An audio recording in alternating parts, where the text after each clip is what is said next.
Hello, everyone, and welcome to the Bedpost Podcast. I'm your host, as always, Erin Pym. Here at the podcast, I like to invite guests and performers from my stage show and beyond into the studio to talk a little more in-depthly about sex and sexuality with me. This week, I have a super special guest. Let me see if I can remember all the things she does, because holy shit. She is a podcaster, a newbie podcaster. She's a radio host as well, a show producer, a storyteller, a sex educator, Did I miss anything? I don't know. I'm like a sex coach. I'm a sex coach, matchmaker. Talker. Oh, matchmaker. That's a big one. That's a big one. Claire A.H. Hi. Hello. Hi and welcome. Thank you. Thanks for having me. I'm so excited to have you. I've honestly been, I think we've kind of known... We've been on each other's radar a little bit, like pinging away. We're around. We've been around. Yes. And we just haven't quite connected until now. Yeah, it worked out perfectly. I saw a post and I was just like, oh, I'd like to be on that because I've been listening, but I haven't been thinking about actually sending an email, which is what you're supposed to do this day. Or like a Facebook message. At least. Yeah. So what you responded to is somebody canceled on me for today for my studio time, and I just sent out a thing, and I was like, help! I have done that so many times between like judges for the storytelling night and like guests on the radio show, guests on like podcasts I've done. Just I empathize tremendously. So I was like, I have time. I need to be like put together and bubbly later on anyways. Yeah. So. Great. Might as well. Yeah. This I worked love out it. Perfectly. And then I was like, I got such a great response from people. I was like, I should just do this every time. Be like, oh no, it happened again. Because usually it's like it can be a lot of work. It can be a lot of like massaging to convince somebody to come and it's nice talk. to like ask a bunch of questions beforehand and do a bunch of research. But also there's something, if you get a good guest, off the cuff works well too. Oh yeah, totally. Yeah. And like I've been aware of all the stuff you're doing for a while. So like I totally already had like the laundry list of things I wanted to talk about in my head. We have too much stuff to talk about. I know. No, That's fine. quite honestly, I totally feel that way. So why don't we get started? Deal. How about it? Since you at the beginning there, you were like, the most important thing when I said matchmaking, you're a straight up matchmaker. I am. And I always say when people ask me what I do, like if I'm at, I was bowling this weekend and people were like, oh, so what do you do? And I say, well, I'm a matchmaker.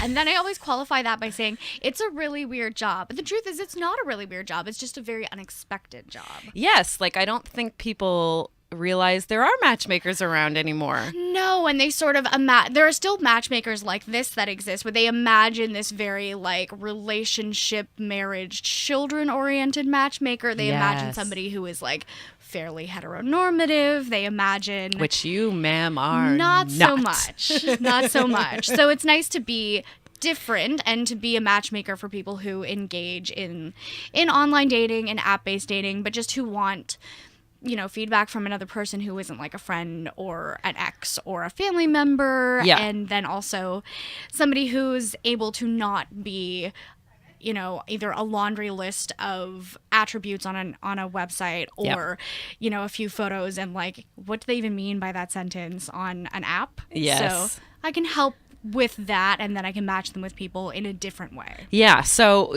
by matchmaking, you're not talking about like you run an online dating platform or something like that. This is so much more in depth, right? It is. So you can tell me exactly what you do. So let's say you wanted to become a client. Great. So you would start by sending a message, and we do ask just for a little bit of information to make sure that we have somebody to match you with. So basic demographic stuff and a few questions that also hint at open-mindedness. Okay. So for example, are you open to dating all races? Mm-hmm. That is a really important question. And if the answer is no, then it's kind of like, well, thank you very much. Bye-bye. You failed. Yeah. And I mean, there are definitely, you failed at being a decent human being. I have lots of opinions about this, and I'm really happy that sometimes I get to work with people who, don't necessarily have as much experience dating outside of their own race, or maybe have some unlearning to do. Yes. But people who are just straight up prejudiced. Yeah. Not so much. So then once we know, like, okay, you seem like you'd be interesting to work with, and there are people in your demographics to match you with that would be at least on that level, a good match. Great. Then we do a little back and forth, and we send a questionnaire. So that's with you and the person. Yes, and you haven't introduced them to anyone yet. There's no conversation between them and another person yet. So nothing like that. And it's myself, and then there are also 3 others. The head of the company, Sophie Papamarco, and then there's Leanne, our Toronto straight matchmaker, and then I do queer stuff in Toronto, and then Hamilton, all whole area, everybody. And then we also have somebody in Ottawa who does everybody. Toronto, we split it up because there's just a lot of people. And did we even say the name of your company yet? Oh, it's Friend of a Friend Matchmaking. There we go. Should do that. I should do that. Like, It's I called don't think Friend we've of a said it yet. Friend Matchmaking. Friend of a friend. Love so yeah, it. anyways, we do this questionnaire, and it's so that I don't have to ask, like, are you a vegetarian or a vegan when we meet in person? Like, I don't need to spend time asking, tell me about your cat allergies. Are you a dog person? Yeah, exactly. So I can get away from that, and then we meet up, and it's usually about an hour to an hour and a half, and it's lovely. We tend to do it at a cafe, and we talk about their dating history, maybe some patterns that they've established, things that they want to address, things that they might feel have held them back, and then also we talk about, what they want.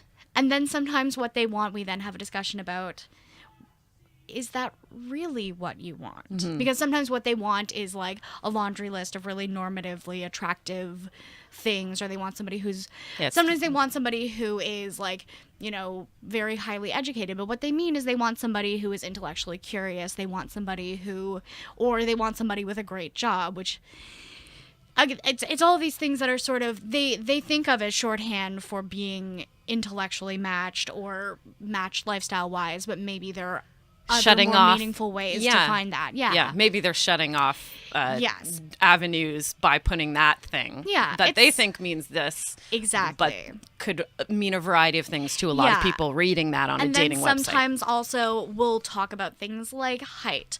Often I talk about masculinity, especially with gay identified men, and size, and we'll talk about how much of that is inborn desire, how much of that is societal influence. The script. Yeah, and then are there, what does masculinity mean?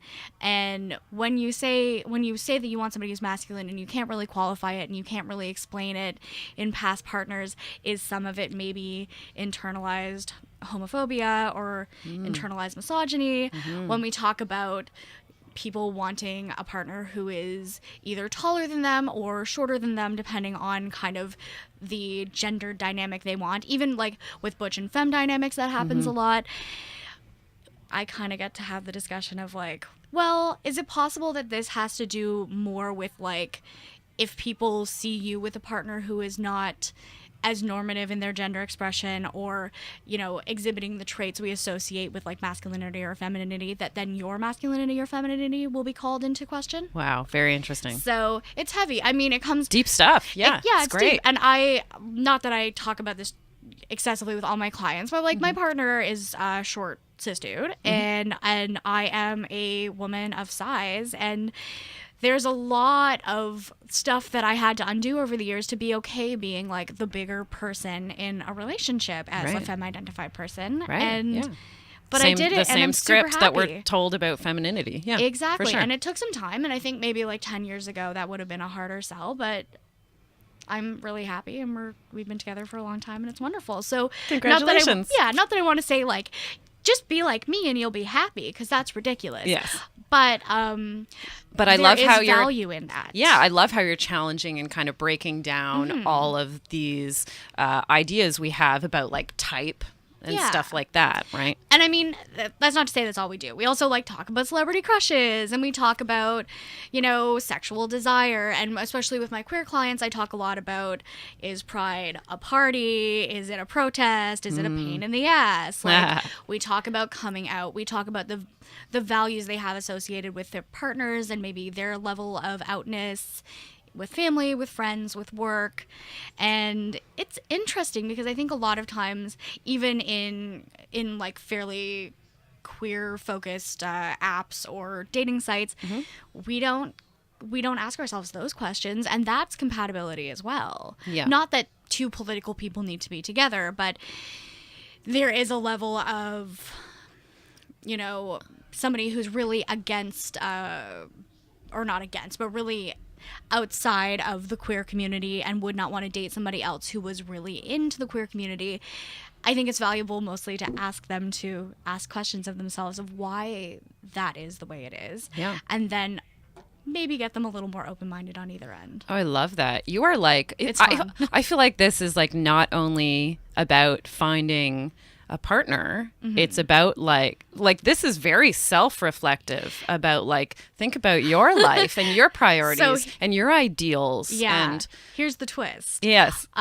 This is very like hair club for men. I'm not just the president. I'm the founder. Yeah. Or I'm like, I'm a client. I'm a client. Yeah, right. So before I was involved as a matchmaker, I was a client. Wow. And I actually never met anybody because I did like the little initial questionnaire. I did the longer questionnaire. I did the meetup and I cried so hard. Oh, really? Like a little snot. Like ugly cry. Full on. Yes. It was great. And I do have clients who do that for a variety of reasons, and I totally understand it. But for me, the reason inside was I am not ready to be a person to date. Like because I need to, Yeah. So I did some therapy. I did some self-reflection, and then the next serious relationship I had was with my now husband. So, Wow. yeah. Oh, so wow.